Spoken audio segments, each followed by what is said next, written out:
treat your wife will impact how others treat you. And what I mean by that is I'll just use me for example.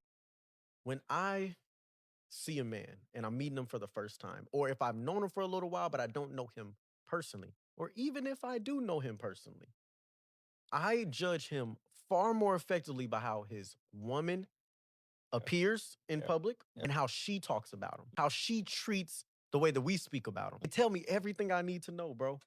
When I see my boy out and he says he's this, he's that, this man has introduced himself as being a purpose-driven person, a loving boyfriend, father, husband, whatever. But then you get around his woman and you can tell his woman is stressed out to the max. You can tell that every single time he says something, she roll her eyes. You can tell that every time anybody speaks highly of that man, she's ready to either say that ain't the truth Yep. or say to y'all. What it tells me is who he is to us is not who he is to her. When he gets home, that character that he wears on the outside, that mask comes off. Yep. And who he really is shows. Because to me, who you are with your partner is who you really are. But when they feel like they have somebody and they're not going anywhere and their obligation is to stay, that's when you find out who they really are. And nobody knows a comfortable man. Nobody knows a lazy man. Nobody knows a man that isn't pouring into, what's important than his wife, than his partner.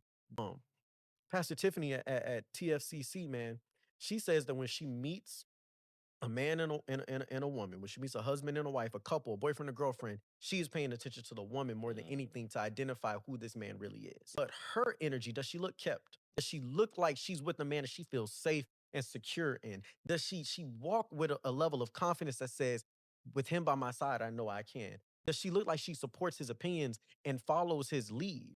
Or are they constantly in contention with each other? Does it seem like a battle for power in every single thing that they do? Is their communication not at a level where it's supposed to be, right? Like, you can tell a lot. And so I say that when you're not keeping that same energy, it shows on your wife. And when it shows on your wife, it shows to me and it shows to a lot of other people who are vigilant enough to be weary of just what somebody says they are and is judging for what? Fruit. So if you're really living by it, I'm going to see that fruit in everything connected to you, especially in the person that you're supposed to be one with.